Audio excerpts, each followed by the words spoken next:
Abra sua Bíblia, por gentileza.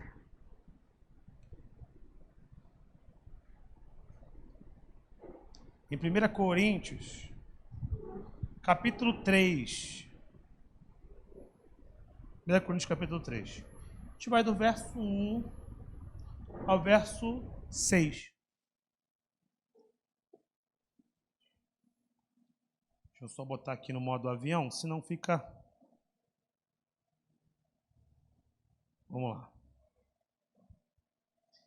1 Coríntios 3, dos versos 1 ao 6, diz assim: E eu, irmãos, não vos pude falar como a espirituais, mas como a carnais, como a meninos em Cristo.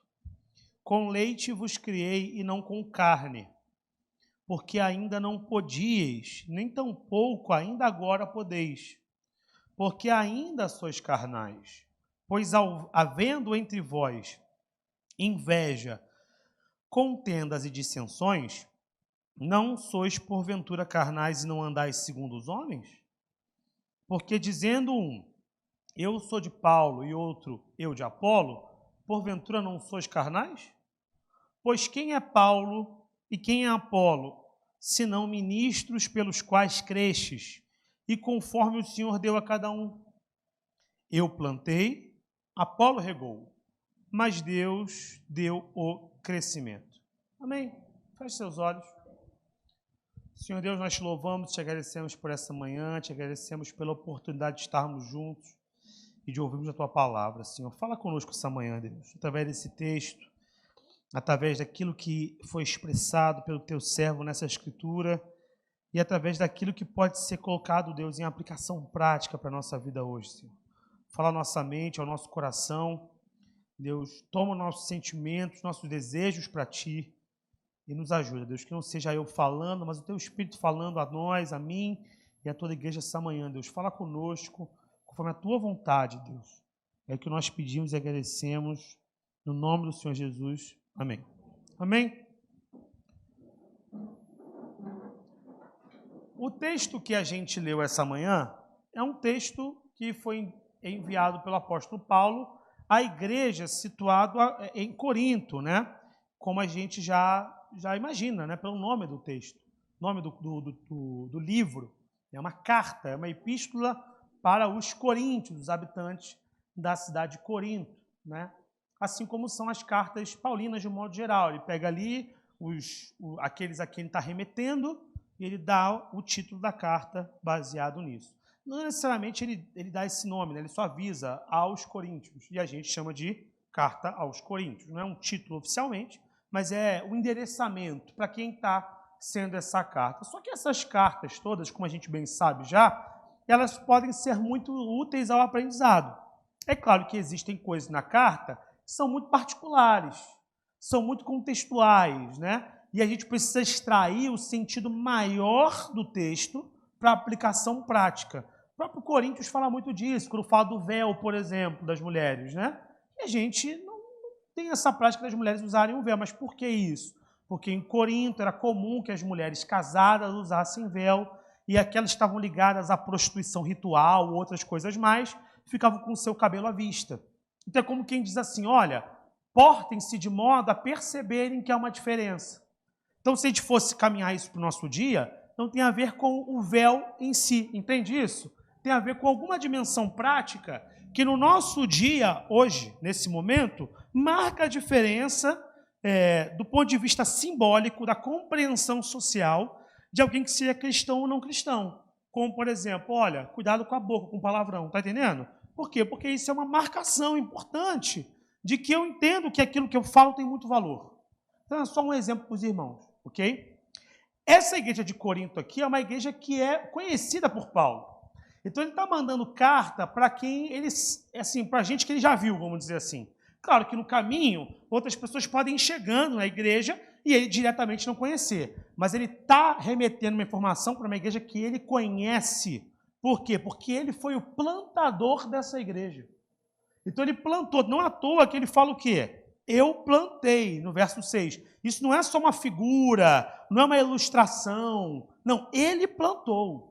Ele foi lá e plantou. Em qual contexto? No contexto da sua segunda viagem missionária. A título de curiosidade, e aqui pode ter algum erro, porque eu não fiz essa aferição histórica com profundidade, mas acredito que pode ter bastante coisa aqui acertada, eu separei aqui os lugares pelos quais Paulo passou, apenas a título de curiosidade, nas 3 viagens dele. Na primeira viagem, Antioquia da Síria, Chipre, Salamina, Pafos, Perge, Panfilha, Antioquia da Pisídia, Icônio, Listra e Derbe. Tem um monte de nome lindo para usar para criança aqui, você pode escolher algum. Segunda viagem, esse nome para criança, Tolemaida. Vem cá, Tolemaida, né?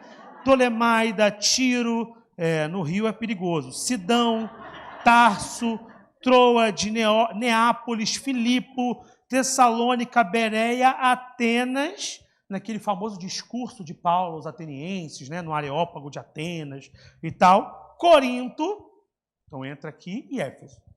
Ao passo que na terceira viagem nós temos alguns retornos, né? Paulo faz um bate-volta. Então ele vai em Derbe de novo, né? Aí vai lá Listra, Icônio de novo, Antioquia da Pisídia de novo, Éfeso de novo, Neápolis de novo, Filipo de novo, Antípolis, Corinto, mais uma vez, Atenas, mais uma vez, Bereia, mais uma vez, Tessalônica, mais uma vez, Mileto, Pátara, né? Cesareia, Tiro e, mais uma vez aqui, né? E Jerusalém. Então rodou muito, fez muita coisa. É isso aqui. Está faltando cidade, certamente. Talvez eu estou pegando aqui as macro-regiões, porque no deslocamento você vai passando por algumas, né? É igual que nem eu narrar, eu chegando aqui ao Engenho Novo. Aí eu falo os principais bairros, mas eu passo ali por algumas conurbações, né? Por alguns bairros intercruzados ali, aquela faixa que você não sabe se é Vila Isabel, se é Tijuca ou se é Maracanã, sabe? Aquela estátua de Noel Rosa, onde é que fica? Na terra do nunca, né? Ninguém sabe o que é aquilo, porque é uma conurbação, um bairro em cima do outro. Então, imagina que também tem isso. Então, o cara rodou muito. E ele está preocupado com a plantação da igreja. E está preocupado com os efeitos de médio prazo que essa igreja vai ter na comunidade. Isso é normal, porque você não quer só plantar e falar aí, cresce. Agora eu sou o famoso pai de planta, né? Tenho tido incentivo aí de algumas pessoas, Vitória, o Thiago Berlin, a Alessandra, e vira e mexe com uma muda, toma aqui uma mudinha, é só plantar que ela vai crescer, ela gosta disso, daquilo, já vem com toda a informação. Quem aí é pai de planta e mãe de planta, brincando naturalmente, porque nenhum humano é pai de planta, por favor, é só uma brincadeira, né? Quando você planta ali, você também está preocupado com o quê? Com crescimento. Você não pode deixar na terra e falar assim, cresce aí, filhão. Não, você tem, né? Vir, dar uma regada, não está pegando sol legal, está murchinha, não está murchinha, amarelou, o que está acontecendo com a minha plantinha, né? Quem gosta de plantinha aqui, meus irmãos? Não dá um sofrimento você ver uma murchadinha? Fica triste, eu fico triste. Essa semana eu fiquei muito triste, a Isabela viu, a minha fitônia começou a amolecer. Eu fiquei chateado, liguei a pessoas diferentes. O que está acontecendo com a minha fitônia? Tem médico para isso? Eu fiquei preocupado. Eu acho tão bonitinha a minha fitônia, é a preocupação que a gente tem, né? Então imagina que com a igreja é assim, só que muito maior, porque você está falando de gente que Jesus quer salvar. Então ele plantou, mas ele está preocupado com o crescimento da igreja. Aí o que ele fala aqui? Ele fala, olha, na primeira vez que eu fui aí, eu tive que dar um leitinho para vocês, porque vocês são muito garotos.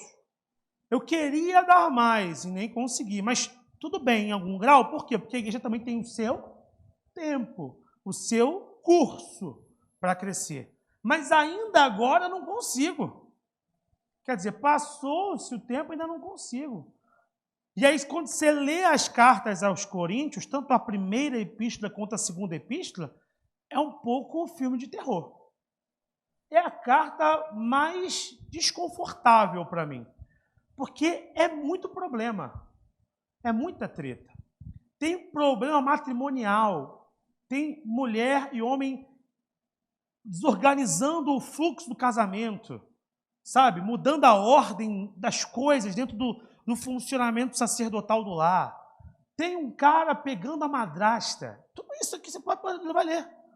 Você está pesando. Não, tem um cara pegando a madrasta. E a igreja sabe e ninguém fala nada. E o fluxo está correndo dentro da igreja. E aí tem uma outra lá, umas mulheres que estão indo para a igreja, mas ainda mantém um pouco da prostituição sacrificial para os deuses da cidade. Tudo isso dentro da igreja. Tem uma galera que é mais espiritual. que fala em línguas no meio do culto, mas ninguém entende o que está acontecendo, então tem uma bagunça. Tem alguém pregando e o outro está lá falando. O que está acontecendo? Não tem fluxo no culto, a liturgia está bagunçada. Aí tem o outro que não entende nada e fica chateado. Aí quem quer profetizar, todo mundo quer profetizar ao mesmo tempo, porque a preocupação não é com o crescimento da igreja, mas com a demonstração da própria espiritualidade. Então não tem ordem para nada na igreja. Imagina esse cenário. É esse o cenário com o qual Paulo está tratando. Uma confusão. Mas veja, ainda assim Paulo fala que é uma igreja que é economicamente abençoada pela região. Ainda assim ele fala que a igreja tem muitos dons. Deus liberou os dons, e aqui fica até um ensino paralelo, que não é o sino da mensagem de hoje, mas que o dom num coração despreparado pode atrapalhar a tua vida. E por isso que a gente sempre fala aqui, primeiro trata o teu caráter. Primeiro trata o teu coração. Porque daí quando o dom chegar, ou quando a responsabilidade autoritativa sobre alguma coisa da igreja chegar, você não vai se deslumbrar com aquilo. Você vai entender que aquilo cumpre uma função que é maior do que você mesmo. Porque aquilo que a gente realiza em Deus não é para nós, é para Deus. Então, tudo isso já fica como lição. Então, veja a confusão que está ali na realidade de Corinto, né? E tanto é interessante que essa carta me parece bem diferente da carta aos Romanos. Enquanto a carta aos Romanos é teológica do início ao fim, até meio confusa às vezes. No capítulo 9, até hoje, tem uma polêmica enorme na igreja, dividindo arminianos e calvinistas, que cada um lê esse trecho de modo diferente. É uma carta teológica, profícua, cheia de detalhes e camadas. Corinto é a carta da praxis. Ela é prática. Ó, não pega a mulher do teu pai. É um negócio assim, né, que chega até a aturdir a gente, mas é isso. Olha, resolve esse negócio aí, ó, bota ordem no culto. É uma carta de praxis. É claro que tem teologia no fundo também, mas Paulo está muito preocupado em ser prático. Parece que está lidando com adolescente. Que nem eu falei ali, pode fumar maconha ou não pode fumar maconha? Não, entendeu? Tem que falar o que você não quer ouvir, porque quem perguntou quer ouvir outra coisa. Aí você tem que falar o que já sabe, mas fala. Aí você orienta, não pode fazer isso, não deve fazer isso. E Paulo está fazendo esse trabalho todo aqui. Então, uma carta que ele fala sobre facções na igreja, resolução de litígios, honra, moralidade sexual, ordem matrimonial, e tudo isso dentro de uma leitura sócio-histórica contextualizada. Mas o texto que eu peguei, isso foi para você entender o que está acontecendo na carta, ok? Para não ficar solto. Mas o texto que eu peguei é um texto que fala sobre uma tensão simbólica. Como assim uma tensão simbólica? Porque, pelo visto, não é uma tensão real entre dois indivíduos. Paulo não está procurando, ao menos à vista da carta, se contrapor a Apolo.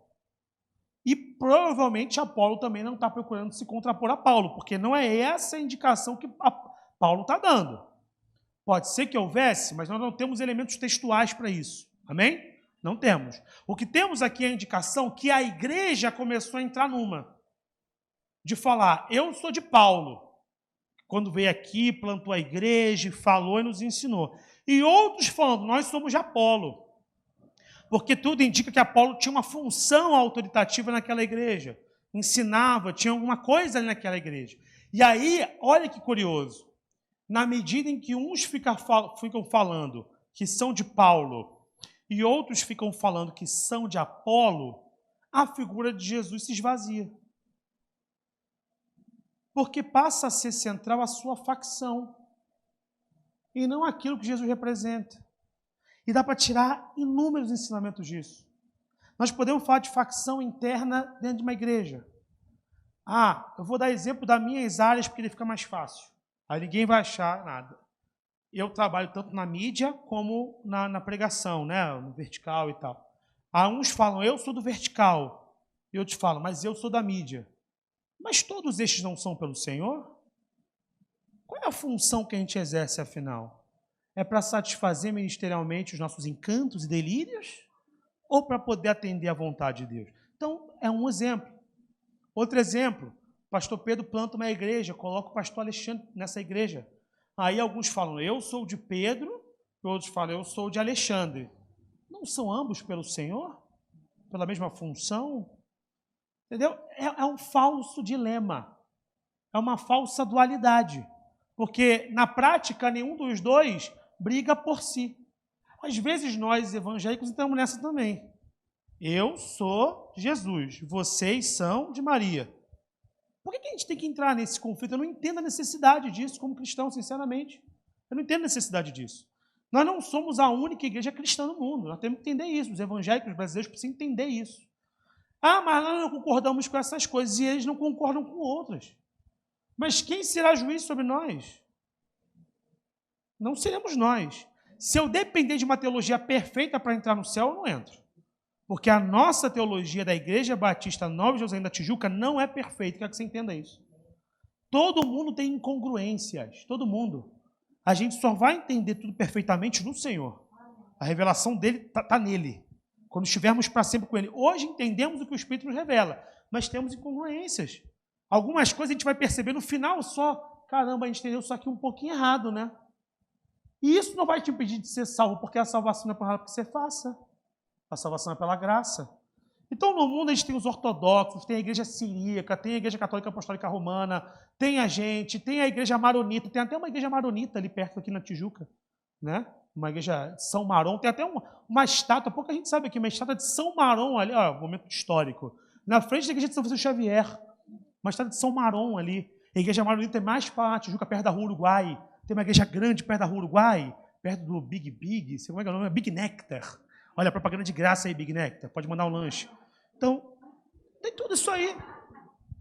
E a gente às vezes fica preocupado com isso, mas enquanto a gente se distrai com isso, nós não falamos da palavra.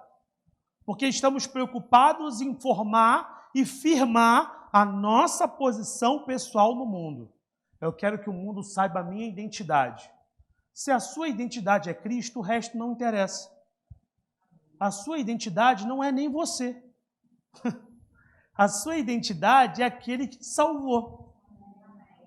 O homem perfeito não é você, é Cristo.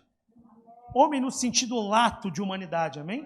Cristo é a revelação da glória de Deus encarnada. Não é você.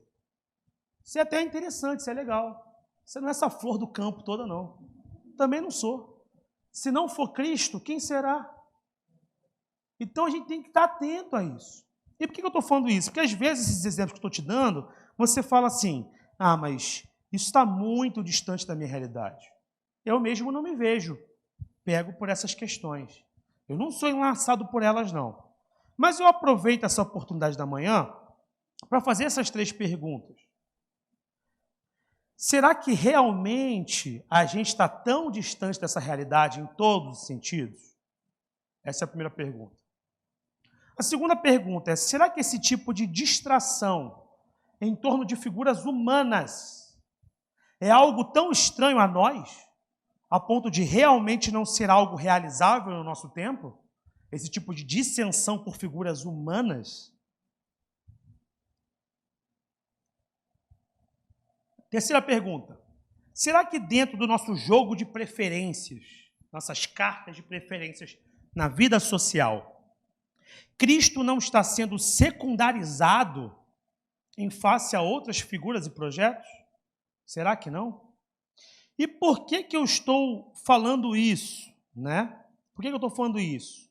Porque eu acho que a igreja evangélica tem uma tendência atual de distração. Estou falando a gente, estou falando a igreja evangélica. Ela está um pouco distraída. Nós estamos mais preocupados de levantar coisas que não são Cristo, ao invés de falar aquele bom e velho jargão de quem gosta de música antiga e que cresceu na igreja do passado, que dizia, Jesus salva, cura e liberta. A gente precisa voltar a ter como a nossa palavra de ordem, o nosso slogan, Jesus salva, cura e liberta. E aí a pessoa dá completa, e irá voltar. Jesus salva, cura, liberta. Alguns até falam, batiza com o Espírito e irá voltar. O pessoal vai ampliando. Não importa a ampliação. Mas Jesus tem que ser o centro da nossa fala, das nossas intenções. E por que eu falo isso? Porque nós estamos no ano eleitoral. E a minha preocupação é zero com relação a quem você vai votar. Eu não podia me importar menos. Sendo 100% sincero com você aqui. Eu não podia me importar menos. Eu estou mais preocupado em saber o que a gente vai almoçar hoje. Glória a Deus por isso. Não me interessa em quem você vai votar. E eu preciso falar isso aqui na igreja, porque 2018 foi um ano traumático para a igreja brasileira, na minha humilde opinião. Eu vi pessoas rompendo relações por causa disso. Eu vi pessoas sendo acusadas de não serem cristãs por causa disso. Eu ouvi isso. O questionamento à minha cristandade por posições. Isso me acende um alerta vermelho. Porque o cenário é muito parecido. Desenha-se uma dualidade, os cristãos se perdem nessa dualidade, Cristo deixa de ser pregado, nesse intervalo a obra deixa de ser feita. Porque a obra de Deus não será feita por Lula, Bolsonaro, Marina Silva, ainda que alguns possam ser cristãos ou não, estou falando do campo político, entende isso? Não será feita a obra de Deus nessa terra, não será feita em nível social, evangelístico, por figuras no campo político. A política tem a sua função. Está entendendo o que eu estou falando? Ela é muito importante. Sou professor de história, eu amo política. Quer conversar sobre política, me chama, eu vou adorar conversar com você. E eu não estou preocupado com eventuais discordâncias. Quem me acompanha aí no TikTok viu que eu fui atacado pra caramba e não critiquei ninguém, xinguei ninguém, porque a preocupação é o diálogo. Problema nenhum. Mas não será o Lula, não será o Bolsonaro, não será a Marina Silva, não será o Ciro Gomes, não será o Cabo Daciolo, não será o Emael, não sei nem se, né? Não será nenhum desses e qualquer outro que levará a mensagem para o perdido. Quem levará a mensagem para o perdido é você. E quem fará a obra de redenção que todo homem e toda mulher, em todo o tempo histórico, precisa, é Jesus Cristo. Não há outro nome por meio do qual seremos salvos. E não há nada mais importante do que a alma de uma pessoa. Posso ganhar o mundo inteiro, mas eu preciso ali focar na alma. Não importa o mundo inteiro, é a alma. É o meu contato com Deus. É o meu vínculo com o Criador. E a capacidade de levar as pessoas a ter esse mesmo vínculo com Deus. E eu falo isso, como eu falei, despreocupado e muito tranquilo, de que a nossa igreja não formalizará apoio a ninguém. E eu não formalizarei apoio a ninguém. Como falei na última pregação, converso com várias pessoas aqui sobre política sistematicamente. Alguns aqui, a gente tem quase um tabloide. Todos os dias a gente trocamos ideia, vira e mexe, e me manda coisa e eu mando. Eu gosto disso. Mas esse não é o centro das minhas preocupações. Jamais será o centro das minhas preocupações. Política é muito importante, mas nenhum deles tem o caráter de Cristo, porque só Cristo tem o seu caráter. Só Cristo tem o seu caráter. Ninguém representa plenamente Jesus Cristo que não seja Ele.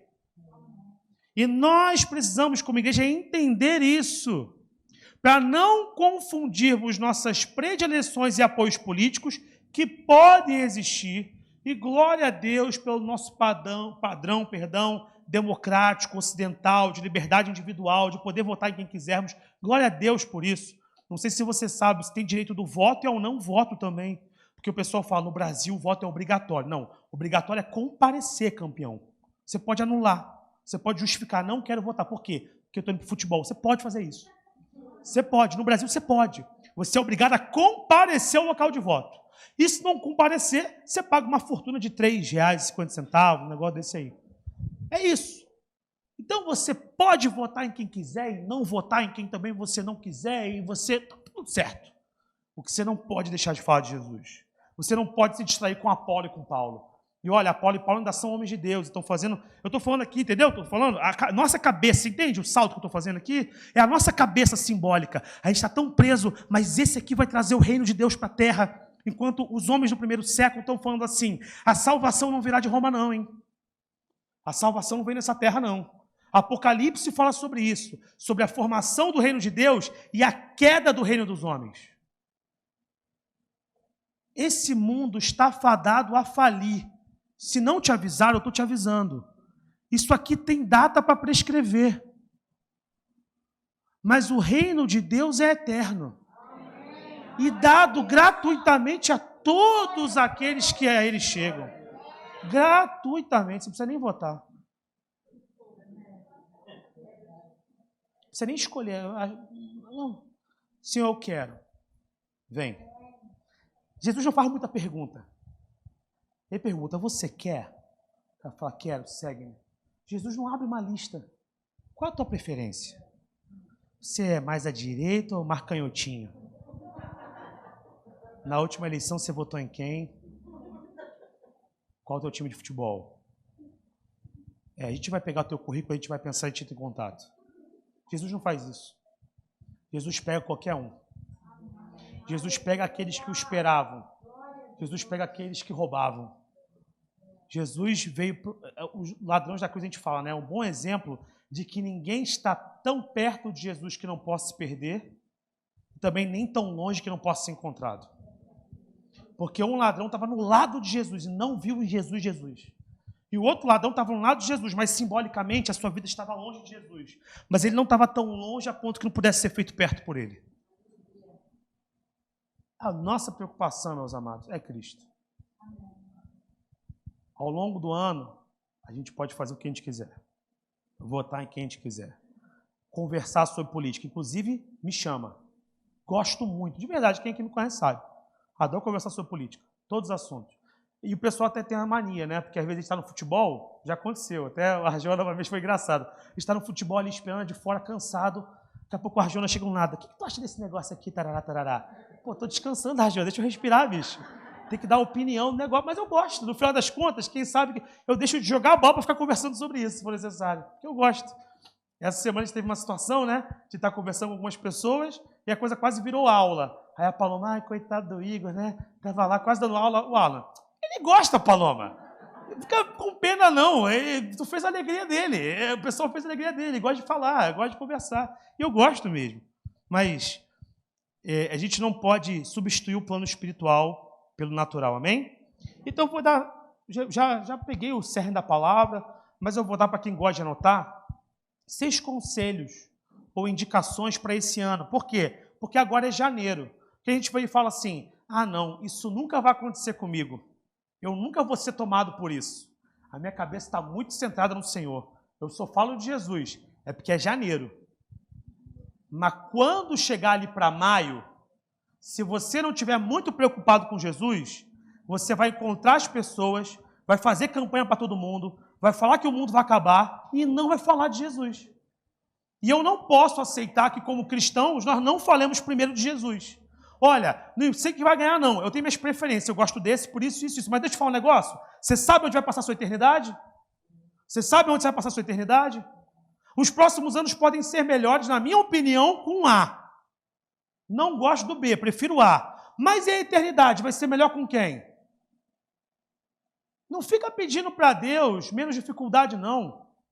Pede mais ousadia para falar, não, Deus me dá uma vida mais confortável. Eu vou ter que falar, frouxo. Frouxo. Não é para ser confortável. A palavra de Cristo incomoda o pecador. Ela é confrontadora. Eu quero uma vida que todo mundo goste de mim. Frouxo. Não é para ser assim. Não é para ser deselegante, também mal educado. Mas é para falar a verdade em amor.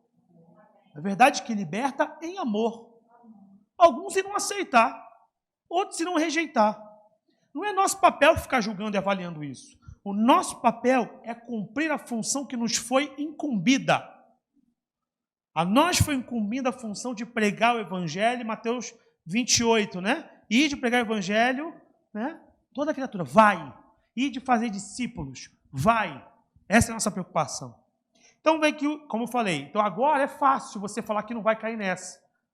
Mas você pode cair nessa. Então, estou dando 6 conselhos na primeira pregação minha do ano sobre isso. Primeira pregação do ano, na verdade, né? Que eu trato essa questão de modo mais objetivo. Como os irmãos fiquem claros aqui, eu vou repetir para que ninguém depois saia falando: o Igor falou mal de Ciclano e Beltrano. Eu não estou nem aí para quem você vai votar. Não poderia me importar menos. Me importo mais se você vai me trazer um chocolate à noite. Isso me interessa mais. Vote em quem você quiser. Mas há posições cristãs para lidar com política de modo mais saudável no mundo. E essa é a minha preocupação. 6 conselhos ou indicações. Primeira indicação. Ninguém é capaz de representar o que Cristo representa. Se nem Paulo e Apolo conseguiam, tanto que Paulo fala: eu plantei, ele regou, mas quem deu o crescimento foi o Senhor. Se nem Paulo e Apolo, fazendo a obra de Cristo, eram a semelhança plena de Cristo, que dirá alguém que está no plano político? Ninguém vai representar Cristo. Todos os candidatos, entenda isso, todos se aproximarão do segmento religioso. Todos. Todos vão para a igreja, alguns vão tomar até a ceia, todos vão fazer isso. Todos vão fazer. Porque ninguém hoje governa o Brasil sem evangélico. Nós somos mais de 30% do Brasil. Você entende o que isso significa? Significa que o nosso segmento é largo demais para ser ignorado. Se fosse em 1900, onde a gente era 1% do Brasil, ninguém estava nem aí para a gente. É porque nós estamos crescendo. Se alguma outra religião estivesse crescendo mais, eles iriam no templo dessa outra religião, gente. Não se ilude com isso, não. Ah, mas foi lá e tomou uma ceia. Oh, que fofo. Não se ilude com isso, não, meu irmão. As pessoas vão se aproximar da gente, seja por convicções religiosas concretas. Pode ter gente, de fato, que é cristã, que é religiosa mesmo. Pode ter. Sempre tem. Tem gente que faz por convicções democráticas. Não, é um país democrático e eu tenho que lidar com o quê? Com todas as religiões. Então, vou fazer um encontro com pastores, sabe que eu tenho que dialogar com eles. É uma convicção democrática. A democracia é difícil, meus irmãos. Tem que dialogar com todo mundo. Seja por conveniências. Vai até soltar um aleluia por conveniência. É uma conveniência. Quem vai julgar o coração dessas pessoas? Eu não consigo. Então, eu prefiro não me comprometer dizendo que é verdadeiro ou não. Não tem como falar isso. São conveniências. Seja como for, qual a natureza dessa aproximação? Nenhum deles representa por completo o que Cristo fez na cruz. Ninguém será capaz de nos redimir como Ele o fez. Lembre-se, o nosso reino não é deste mundo. Esses homens e mulheres todos passarão. A palavra do Senhor não passará. Amém? Segunda indicação. Todos nós somos incongruentes, meus irmãos. Todos nós temos contradições. Viver em sociedade é muito desafiador, é muito difícil. O seu irmão vai ser movido por outras questões diferentes de você. A gente conversa muito, né, sobre questões políticas em família e tal. E uma frase que eu sempre falo é que todo mundo é movido pelo próprio fígado. No frigir dos ovos, né, in the fry of the eggs, no final de tudo, você mede o mundo a partir da tua extensão, da tua realidade. O mundo pastor Alexandre no Banco do Brasil, na Caixa Econômica, é um. Tem suas questões, tem suas preocupações, tem as coisas próprias do banco. E os medos ou as novidades, né, que rolam em relação ao banco. Eu, como professor de escola pública, já tenho o quê? Um rol de outras preocupações. Talvez algumas questões das preocupações do pastor Alexandre e a minha se encontrem. Mas, às vezes, o pastor Alexandre fala assim, não, mas para mim, na minha condição do banco, pesa mais esse. E eu falo, para minha condição como educador, pesa mais esse. No final do dia, todo mundo vota na extensão dos seus desejos. Todo mundo pensa imediatamente no que vai comer. A primeira necessidade é sempre a pessoal. Então, no final das contas, não fique avaliando seu irmão por isso, não. Seu irmão, ele cresceu num ambiente diferente do seu. Ele leu coisas diferentes. Ele viveu coisas diferentes. Quando eu e o pastor Tadeu, estou dando exemplos aqui para vocês verem como eu converso, ok? Conversamos sobre política, conversamos bastante até. O pastor Tadeu traz preocupações e olhares que eu não tenho, porque ele é militar. Ele viveu outras coisas. Ele teve acesso a outros tipos de informação. Então, para mim, é interessante ter uma escuta ativa e ouvir o que ele está falando, porque ele traz algumas preocupações, mas o contrário também, porque o pastor Tadeu não deve nem lembrar mais o que é ser civil. Não lembra, né? Tanto tempo que é militar, o que é ser civil? Eu não sei, está amarrado no nome de Jesus, ele não sabe o que é ser civil, né? Não sabe, e tudo bem não saber. Por quê? Porque ele viveu e cresceu e aprendeu e leu e seguiu orientações dentro de uma dinâmica que é diferente da minha. Mas nós conversamos sobre política. Às vezes concordamos, às vezes discordamos. E ele continua sendo uma bênção para a minha vida. Porque ele tem o mesmo objetivo de ganhar alma para Jesus. E isso, para mim, é o bastante. E tem que ser o bastante. Então, eu não vou ficar, entendeu, me atentando, não. Eu não levo em consideração, porque ele torce para o Botafogo, pô, e eu sou Mengão. Na verdade, eu sou Flu, né? O Maurício fica doido quando eu falo isso. Sou Mengão e tal, barará. Isso é tão central assim. Claro que tem valores que a gente precisa discutir, porque às vezes também vem valores estranhos no arraial. Esquece o partido político, estou falando o valor, porque valores estranhos rodam na igreja às vezes. Às vezes coisas que estão contra a palavra, do ponto de vista moral, às vezes tons de violência que não são próprios da Bíblia. E nessa hora não importa o nosso candidato ou candidata. Se a gente discorda de alguma coisa, fala que discorda disso. Qual o problema? Não, votei no ciclano ou na beltrana, mas isso aqui eu discordo. É importante você verbalizar isso publicamente, falar, isso aqui eu já não acho que da parte de Deus, não. Eu votei por causa disso, disso, disso. Mas, gente, não é time de futebol, você não tem que abraçar até o final, entendeu? Tipo assim, não, é o melhor time do mundo e acabou, não tem. Não. Seja aberto a criticar e avaliar. Seja dialógico, seja adulto. Senão você vai ter que se tratar igual leitinho. Ah, não pode falar com ele que ele fica chateado. Se fala com ele disso, ele fala que você não é crente. É o sangue de Jesus, bicho. Cresce. Não pode ser assim. Então, todos nós temos incongruências. Eu gosto de um texto que o Igor me passou, o Igor Aragão. Alguém conhece o Craig Keener aqui? Craig Keener? Só Isabel, Maurício. Craig Keener é um pastor norte-americano, branco. E isso é importante porque eu vou dizer, tá? Não é um dado aleatório. Ele atua numa igreja nos Estados Unidos e nos Estados Unidos a gente sabe que tem muita essa divisão, que para a gente pode parecer estranho, porque aqui o grau de mestiçagem é muito alto. Tem pessoas negras, tem pessoas brancas, tem mestiços, né? Então tem uma variedade muito grande de tipos mesmo. Mas nos Estados Unidos, dependendo do estado local, tem a igreja do branco e a igreja do preto. Tem a igreja. E lá nos Estados Unidos isso é acentuado porque lá eles não são só minoria social, eles são minoria numérica. Nos Estados Unidos, é porque a gente vê filme e a gente acha que bate igual para igual. Só 13% dos americanos são negros. 13%. Então, a cada 10 pessoas nos Estados Unidos, uma é negra. 1,3 não existe, né? Então, a gente bota uma para poder entender a compreensão. Legal?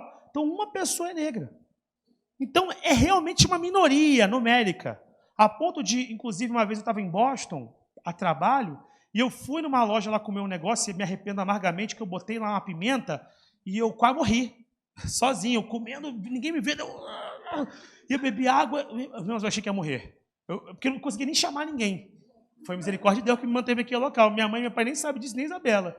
Eu comi, fiquei sem água, acho que eu fiquei roxo, tanta pimenta. E todo mundo conversando comigo, meu Deus do céu, Jesus me ajuda. Eu botei água, glória a Deus, Deus é bom todo tempo, né? E aí o cara que atendia na loja era um cara negro. E eu tinha acabado de fazer uma viagem de, sei lá, 16 horas, porque teve uma escala em Atlanta, aí de Atlanta eu fui para Boston. E tipo, irmãos, Estados Unidos não é pequeno, não. O Brasil também não é, tá? Imagina, assim, fala Atlanta para Boston, é daqui para Goiás, entendeu? Você já fez um voo de 12, ainda faz mais um voo enorme. É quase no Canadá, o negócio é lá em cima. Aí você chega, você fala inglês, mas depois de 16 horas eu não falo nem português. No voo, quem já pegou voo grande, meu Deus do céu, água. Não sai. E eu comecei a falar inglês com o cara, eu falei, cara, você me desculpa, que eu estou até um pouco enferrujado no meu inglês, eu não estou conseguindo me expressar direito, porque eu estou muito cansado dele. Não, fica tranquilo. A gente é brother, a gente é um só. Ele viu em mim, por ser negro, um companheiro. Olha que coisa louca. Embora eu fosse latino, ele fala, não, a gente é um só, me deu o braço, bateu assim e tal. Eu falei, é isso, irmão. Que interessante, né? Porque em Boston, então, eles são minoria mesmo, que é um lugar muito caro. Mas, enfim, lá eles são muito poucos. E aí o Craig Kinner comenta que ele começou a frequentar uma igreja de negros nos Estados Unidos. E essa igreja de negros, ele era um dos brancos que frequentava. E aí ele comentou, pô, por que vocês vão lá na minha igreja um dia? A igreja lá dos brancos, né? Ele falou assim, vocês são bem acolhidos aqui. A gente não é tão bem acolhido lá. Então tem diferenças dentro do cristianismo na vida das pessoas. E aí ele comentou que ele tomou um susto, porque nos Estados Unidos é muito comum esse movimento de cristãos mais conservadores, de um modo geral, votarem no Partido Republicano. Todo mundo aqui sabe, ou se não sabe vai saber agora, que tem 2 grandes partidos nos Estados Unidos. Legal? O republicano e o democrata. A pessoa fala, esse direita é de esquerda, tudo é de direita, meus irmãos. Esquerda não existe nos Estados Unidos, gente, isso é ilusão. O que existe é que um partido é mais conservador.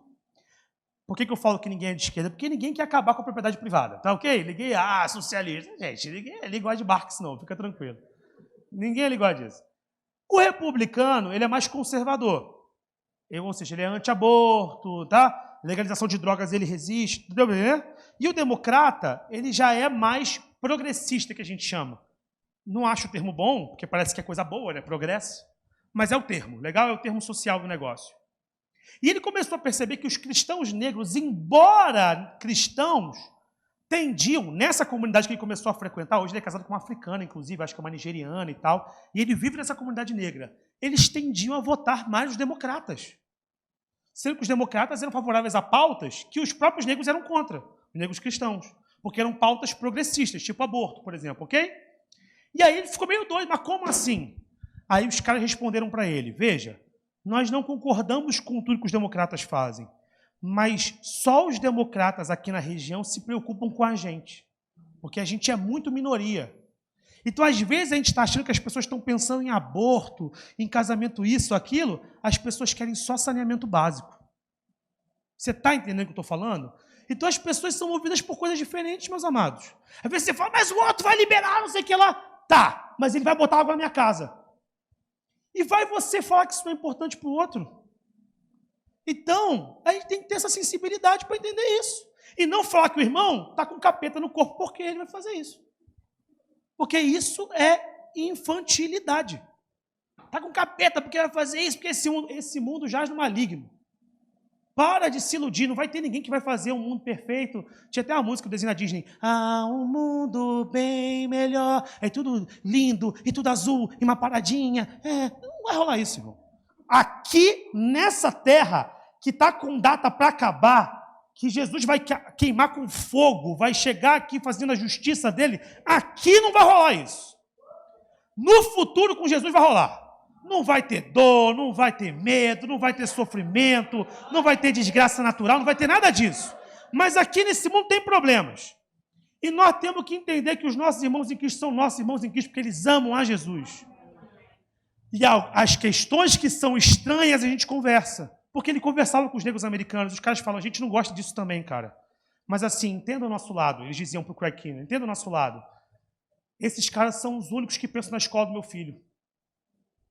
É muito difícil você bater de frente com esse argumento, porque no final do dia, todo mundo vota com o fígado. Todo mundo vota com o seu fígado. E no final, eu quero que você vote em quem? Não me interessa. Nunca me interessou menos. Nem me conta. Vamos conversar de política. Mas não tem interesse. Não me faz diferença nenhuma. Porque no final, eu estou preocupado se em maio você vai continuar falando com Jesus com essa mesma ferocidade que você fala do político. É isso que eu quero saber. Você vai falar de Jesus com essa mesma gana? Não, mas as questões do Brasil são urgentes. E as questões do reino não são? E essas pessoas que morrem aí no caminho? Isso não é urgente para Deus? Para de ser guiado pela tua urgência. Pergunta, Jesus, qual é a tua urgência? Para quem eu tenho que pregar hoje? Quem tem que ser curado pela minha oração? Está mais preocupado em dobrar joelho para ficar orando por um, por A, por B, por C, do que pedir dom para Deus? Pede dom para Deus. Pede unção para Deus. Ora pelo perdido. declara cura sobre o doente. É para isso que você foi chamado, meu irmão. Amém? É para isso que você foi chamado. Então, você vai fazer escolhas, faz parte. E entenda, todos nós somos contraditórios.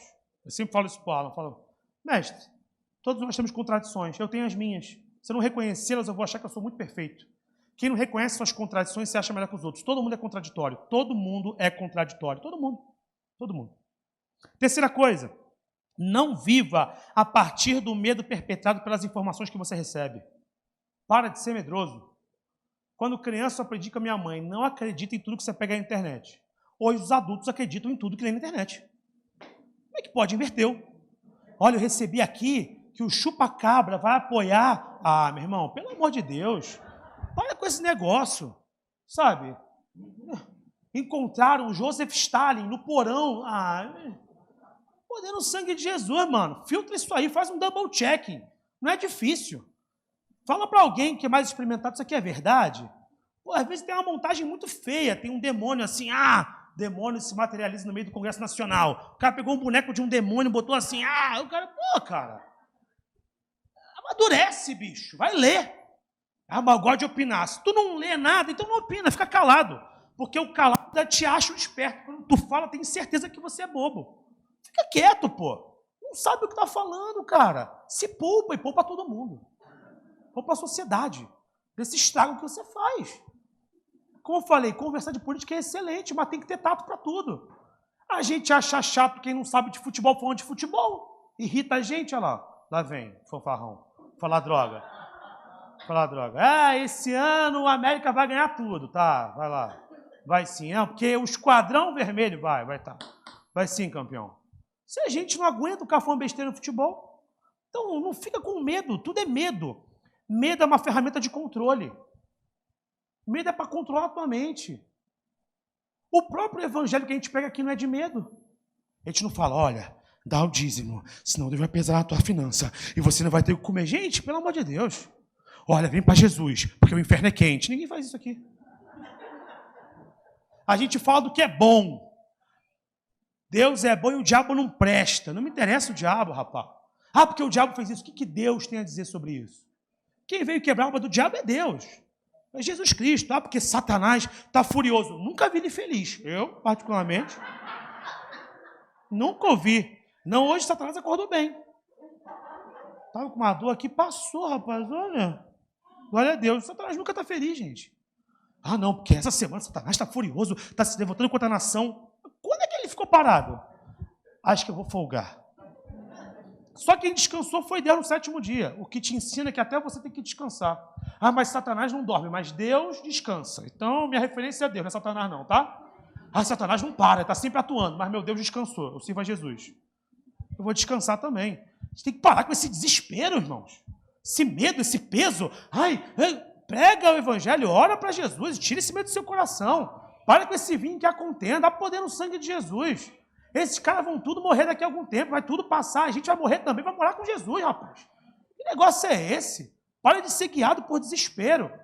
Como eu falei, isso não muda em nada em quem você quer votar nas suas convicções, eu não estou nem aí para isso. Vou falar mais uma vez para você entender. Eu não podia me interessar menos, mas não pode ser movido pelo medo. Eu falo isso por uma experiência minha. Eu cheguei na faculdade de História, e o início da faculdade de História é um desespero, né? É um desespero, em todos os sentidos. Porque a primeira aula que eu tive de metodologia da História, um professor que já era doutor, pós-doutor, não sei o quê, e vivia como pós-doutor, sabe? Não é só ser doutor, é a classe do pós-doutor. Então ele bota o terno e fala, o conceito histórico, ele... Sabe aquela coisa do blazer? Então ele tinha isso, ele vivia o negócio, ele entendia do negócio, do borogodó do negócio. Aí ele falou assim, não, porque o curso de História vive nesse momento a crise dos seus paradigmas epistemológicos. Eu fiquei desesperado. Porque o curso está em crise, eu não sei o que é paradigma e nem epistemológico. Então, assim, é uma crise que eu não posso nem ajudar a resolver. A minha sensação foi, mãe, meu futuro está perdido. Fui movido pelo medo. Depois eu entendi o que ele quis dizer com isso, porque eu não tinha leitura o suficiente para isso. Na primeira semana de aula chegou uma galera, que quem fez faculdade aqui sabe o que eu vou falar, ainda mais a pública. Professor, posso dar um recado? Aquela clássica, e todo mundo na sala, ai meu Deus do céu, lá vem. Chato pra caramba. Companheiros, cara, muito chato. Companheiros, estamos em luta. Olha aí o pessoal do Diabo Furioso, está sempre em luta. A vida deles é uma luta sem fim. A minha vida é uma luta sem fim. Sempre é desgraça para mim. O cara só vive em luta. Aí ele fala, não, companheiros, estamos em luta. Está vendo um desmonte, está sempre desmontando tudo, nunca está nada montado. Um desmonte das instituições públicas e tal. É o momento, companheiros, temos que nos levantar. O povo nunca antes clamou como hoje. Nunca antes houve tanto clamor popular pelo quê? Pela nossa revolução. Falei, onde é que estão vivendo esses caras? Eu não estou vendo isso. Aí os caras falam, e saibam vocês que o curso de História da UFRJ está para ser... Aí eu já entrou no meu coração. E hoje nós vamos ter uma reunião para discutir isso. Eu fui lá na reunião, porque eu fiquei com medo. Eu cheguei na reunião, era só para político, era só para atrair a gente. Não, porque o curso de História da UFRJ vai sair do centro, vai para o fundão, e nós temos que lutar contra isso, porque isso faz parte de um plano, não sei o que lá, neoliberal, de estrutura e desmonte, lá, um monte de termo. Eu falei, Jesus é forte, e o negócio crescendo e tal. Medo. Cheguei em casa, mãe, meu curso vai sair, está com crise do paradigma epistemológico, e fora essa crise, que eu não sei resolver, ainda vão mudar para o fundão e talvez acabe e eu não vou conseguir tirar a licenciatura. Mãe, eu vou vender miçanga. Cara, medo. Quando eu passei a diluir essas vozes, e eu foquei na minha aula, eu fiz graduação, mestrado, doutorado. Quando a voz estranha dilui, o trabalho prospera. Para de ser movido por medo, rapaz. Eu recebi a notícia que vão desmontar. Para de ser movido por medo, rapaz. Quem sabe é Deus. Vai dobrar esse teu joelho aí, vai orar, cara. Ah, porque não vai sair meu dinheiro. Quantas vezes a gente ouve essa história? O governo falou que o meu dinheiro nunca vai sair e que não sei o quê. Tarará. Orei, Deus liberou. Olha só que coisa engraçada. Que quem manda é Deus, né, irmão? Não adianta cantar aqui, tu és soberano. Ah, mas na minha poupança não sei se há. Que é isso, cara? Ou Deus é soberano, ou ele manda em tudo, ou ele não manda. Ou tu crê que Deus realmente é senhor de tudo, ou você não crê. Não, meu Deus é dono do ouro e da prata, mas não sei se vão liberar meu negócio. Pô, que incongruência é essa, bicho? Bota a fé em ação, cara. Ora ao Senhor, Senhor, eu não vejo. Isso é fé. Mas eu creio que tu podes. Ora e confia. Bota, mas eu estou nervoso, eu estou ansioso. Todos nós passamos por isso, eu já falei aqui. Jó chateado, incomodado, sem entender porque Deus fez, colocou diante de Deus o incômodo dele. Deus, eu não sei porquê, eu estou te exigindo uma explicação. Ele nem falou direito com Deus. Deus apareceu, explicou, restituiu e ele deu vida para o cara. Fala com Deus o teu incômodo, rapaz. Para com esse negócio de ficar pegando no cantinho e ficar amuado. Porque a vida... Ora ao Senhor. Ora ao Senhor. Quantas vezes você fala com os outros se você não fala nem com Deus no teu quarto? Quanto tempo tu não ora no teu quarto, cara? Fecha a porta, desliga a TV, tira o celular, bota as crianças para dormir e vai orar. Esse desespero, esse medo, o medo te paralisa. Daqui a pouco você não prega mais de Jesus, você está falando de outras coisas. Repreende isso, meu irmão. Todos nós, eu incluso, estamos suscetíveis a isso. Mas nessa hora temos que lembrar quem é o Deus em quem nós temos crido. Quem é o Deus em quem nós temos crido? Faça aferições do que você recebe, avalia, tudo mais e tal. Mas, meu irmão, para com esse negócio, vão fechar a igreja, vão não sei o que lá, vão não sei o que lá, vão matar meus filhos. Ninguém vai fazer nada disso.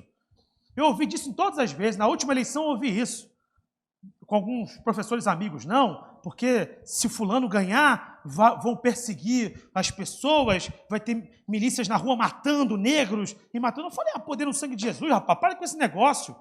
Gostar ou não gostar do fulano é uma coisa, mas daí também ficar criando uma narrativa. Não, porque ele vai ser o Hitler, o outro é o Stalin. Para com isso, gente. Vai fechar a igreja? 30% do Brasil é igreja. Ninguém se elege sem igreja mais não, gente. Pelo amor de Deus, para com esse medo desesperador. Entendeu? Quem tem que estar com medo são irmãos nossos indo para o campo. E estão indo para lugares difíceis, onde são minoria. Ali sim a preocupação. A gente não se preocupa com eles. A gente ora pelo Brasil, mas para o missionário não ora. Tu tá de brincadeira comigo? Eu fico para morrer com um negócio desse. Falta de sensibilidade, gente. Foco em Jesus, amém? O foco é em Jesus, amém? O foco é em Jesus, amém? Amém. Quarto ponto, converse sobre política. Muito. Conversa esse ano muito sobre política. Você precisa. Conversa mesmo. Senta com o teu pastor, senta com outro pastor, senta com ele de juventude, senta com teus amigos, senta no trabalho, senta com o rival, senta com um amigo. Conversa, é bom, eu gosto. Me chama, inclusive, mas pregar é só o evangelho. Há muitos cristãos abdicando a oportunidade de falar de Jesus para falar exclusivamente dos seus medos /candidatos. Tem gente que você já encontra hoje em dia e a pessoa fala, e aí, meu irmão, como é que tá? Rapaz, você viu o que está acontecendo? Não sei o que lá. Cara, tem coisa boa para falar, não? Ou então pega alguém que é fora da igreja e fala assim, ó, cuidado, os teus filhos e tudo mais. A pessoa nem conhece Jesus. Não é mais fácil oferecer Jesus, falar de Jesus para essa pessoa? Jesus te ama, quer te salvar? Jesus salva, cura e liberta? Não é isso que a gente tem que falar? Tem gente que se alimenta de noite e dia disso, que chora por candidato. Meu Deus, que desespero é esse? Dando a vida pelas pessoas. E tudo é o fulano, e um adota o sobrenome de outro. Eu sou o Igor Inácio da Silva, o outro é o fulano Bolsonaro. Há poder no sangue de Jesus, gente. Pelo amor de Deus, você tem um nome. Segue o teu nome e tua vida. Repito, vota em quem quiser, mas há poder no sangue de Jesus, minha gente. Não vejo ninguém botando lá, né? Fulano de Jesus, não. Só sambista, curiosamente. Só sambista que bota que é de Jesus. A gente não bota que é de Jesus. Se a gente tivesse essa ênfase para falar de Jesus, a gente não tem. Parece que Jesus é uma coisa, sabe, paralela da vida. Eu tenho time de futebol, minha religião é não sei o que. Sabe, é mais uns elementos. Eu gosto de futebol, gosto de comer no Outback, sirva a Jesus. É mais uma característica só, em vez de ser uma coisa central. Mas, Igor, se fulano ganhar, se cano vencer, você não sabe, irmão. Você não sabe nem se Jesus não volta antes. Estabilidade, entenda isso. É uma ilusão que a gente criou para poder dormir em paz. Eu vou repetir. Estabilidade é uma ilusão que a gente criou para dormir em paz. Amanhã o dia vai nascer, vai ser lindo e tudo mais, você dorme. Porque se tua cabeça não tiver estabilidade, você não tem paz. Estabilidade é uma ilusão. É uma ilusão. O mundo era estável até 1914, teve uma guerra. Ninguém imaginava que ia ter uma guerra. Sabe qual é o nome desse período, prévio à Primeira Guerra? Tem um nome, Belle Époque. Vou traduzir para você. Bela época. Coisa maravilhosa. Europa florescendo, circos, cafés, gente lendo, letrada, culta, madames, rapazes. Pum, guerra explodiu. Não existe estabilidade. Você está entendendo isso? Não tem isso. A Alemanha, vivendo a sua vida do nada. Pum, cara surge. Pum, mata judeu. Os caras eram donos de negócios. Eles tinham vida, eles eram judeus alemães. Está entendendo? E do nada, estabilidade não existe, gente. Estabilidade é uma ilusão que a gente criou para ter paz. Não pega isso e fique desesperado, não. Ai, meu Deus, eu estou sendo iludido. Ai, meu Deus, o Illuminati. Para com isso. Estabilidade é uma ilusão. Você e eu não temos controle sobre nada. Você e eu não controlamos. Não, mas eu tenho minha aposentadoria, eu tenho meu dinheiro. Você não controla nada. A tua caneta assina pouca coisa, pode ter certeza. Não fica confiando nisso não, meu irmão. Fica confiando nisso não. Não temos como controlar. Ah, Igor, essa palavra tinha que meu irmão ouvir, meu primo, meu tio, minha mãe. Eu não tenho como controlar o que a igreja evangélica vai fazer. Eu não tenho nem como saber como a igreja vizinha vai fazer. Eu sei o que nós vamos fazer, nós vamos focar em Cristo. Eu tenho que focar aqui, nesse ambiente, para ser um ambiente de amor, de prosperidade, de Jesus, nem Paulo, nem Apolo, é Jesus, é pregar Jesus, é ver doente ser curado aqui dentro da igreja esse ano, é ver demônio sair da casa das pessoas esse ano, não no ano que vem, esse ano, é tudo para esse ano, não é para o outro ano não. Quinta coisa, a resposta que você precisa vem do próprio Deus. Salmos 121, elevo os meus olhos para os montes. De onde me virá o socorro? O meu socorro vem do Senhor, que fez o céu e a terra. O meu socorro vem do Senhor. Quem vai me acudir? Quem vai me ajudar? Qual é o Deus que desse monte virá? Qual é o homem e a mulher que desse monte virá? Uns confiam em carros, outros cavaleiros. Nós confiamos no Senhor. Nós não confiamos em nada desse mundo, não confiamos em nada que venha de outros deuses. Nós confiamos em Cristo. O que Jesus falou é a verdade para nós. O que você sente não tem valor nenhum. O que você sabe revelado é que tem valor. Eu sinto isso, eu sinto aquilo. Cativo toda a minha mente em obediência a Cristo. 2 Coríntios fala sobre isso. Levando cativo todo o meu entendimento em obediência a Cristo. Mas eu não vejo isso, eu cativo todo o meu entendimento em obediência a Cristo. Sexto e último ponto, não deixe de falar daquilo que você tem visto e ouvido. Busque a face do teu Deus. Atos 4, 19 e 20. Os discípulos entraram em contenda com a autoridade política. A palavra fala sobre respeitar políticos, respeitar autoridades, a palavra fala sobre isso. Porque os cristãos, vou te explicar o contexto disso, é rápido, tá, meus irmãos? Em Romanos, os cristãos queriam parar de pagar imposto, porque o reino não é desse mundo, meu reino é outro. Então os caras queriam desobedecer em nível civil os governos. E o apóstolo Paulo fala, ó, a autoridade está aí. A que faz o bem, faz a reta justiça e você, ó, paga os teus dividendos aí, tuas dívidas, paga o que você tem que pagar. Não mistura as coisas. Ah, não vou respeitar policial, não, meu reino é desse mundo. Tô nem aí para bombeiro, tô nem aí para ninguém. E daí que a ambulância está fazendo barulho, a pista é minha. Não é isso que a palavra está falando. Respeita as autoridades constituídas. Meu professor não sabe nada, eu vou dar tapa na cara do meu professor. Isso aí é um doutrinador. Não é isso que você tem que fazer. Você tem que respeitar as autoridades. As justas autoridades, naturalmente. Mas o que a igreja sempre fez em todo o tempo? Todo o tempo, desde o Israel antigo, ela foi voz profética para a nação. A diferença da igreja na política é a voz profética. É chegar e falar assim, assim diz o Senhor, e sair fora. Chega um Natan, chega um Samuel e dá, ó, toma. É isso que diz o Senhor. Lida com isso. Segura essa. Essa é a palavra de Deus para você.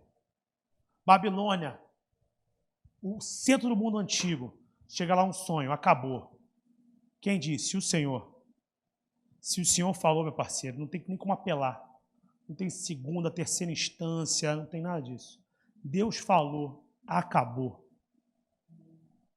Deus é Senhor de todas as coisas. Então a gente tem que respeitar, sim, a autoridade política. Mas quando as autoridades, a palavra de Deus fala isso, vindo dos mesmos homens que falam sobre autoridade, como Pedro. Quando a autoridade te impede de falar de Jesus, a autoridade está errada. Você tem que falar de Jesus sempre.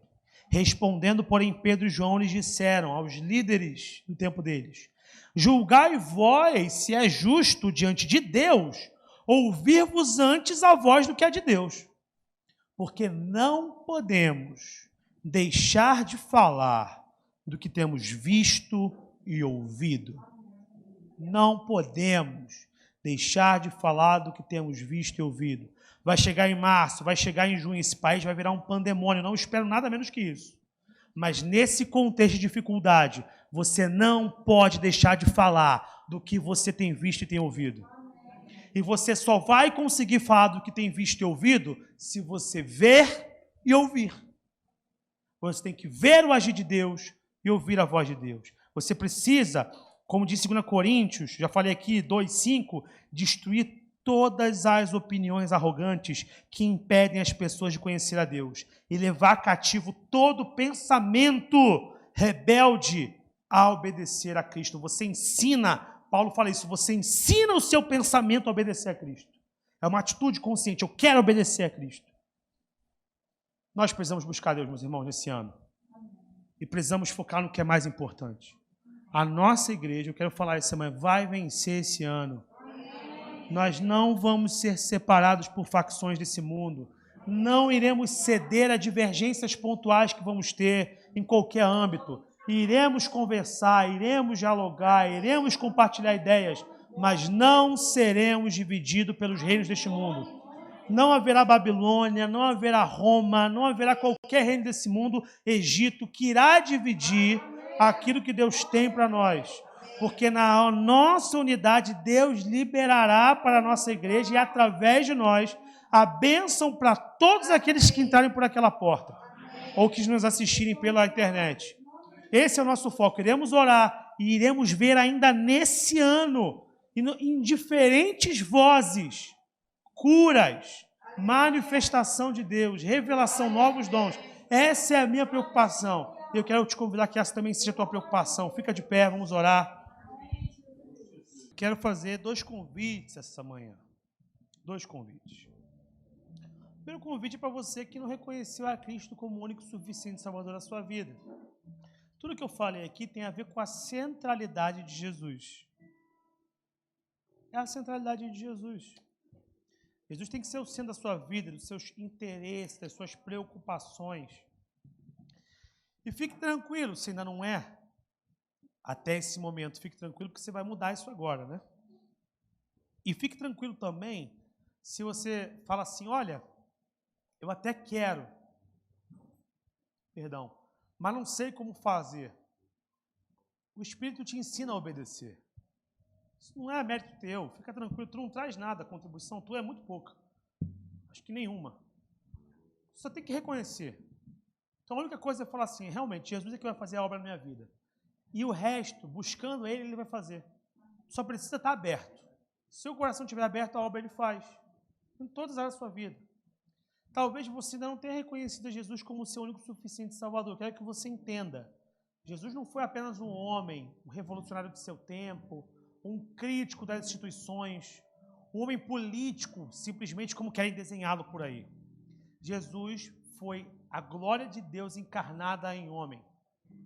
Jesus foi gerado no Pai, Ele é o próprio Deus, mesma substância, mesma glória, mesma majestade.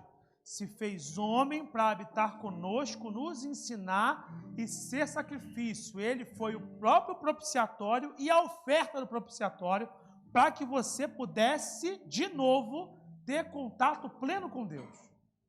Para que o Espírito dele pudesse habitar dentro de você. Esse é Jesus. Os homens com olhar humano não entendem quem é Jesus. O Jesus histórico é o que os homens entendem.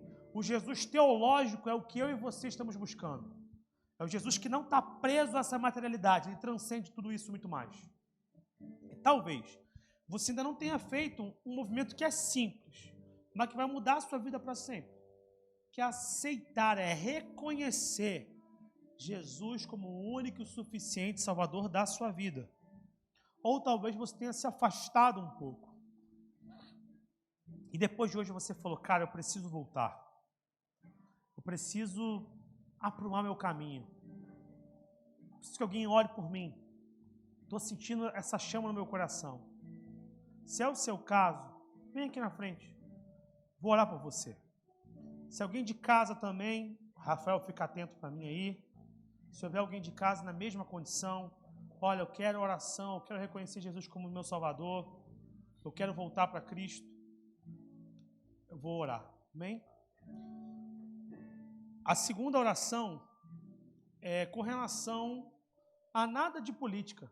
Porque, como foi para vocês, a minha preocupação não é a política. Vocês perceberam isso, né? Minha fala sobre política vai poder colocar ela em segundo plano dentro de uma outra coisa maior. Porque como é que a gente termina uma pregação? Falando que nós temos que falar do que temos visto e ouvido. E você quer ver e ouvir mais. Você hoje talvez não esteja buscando o suficiente para isso.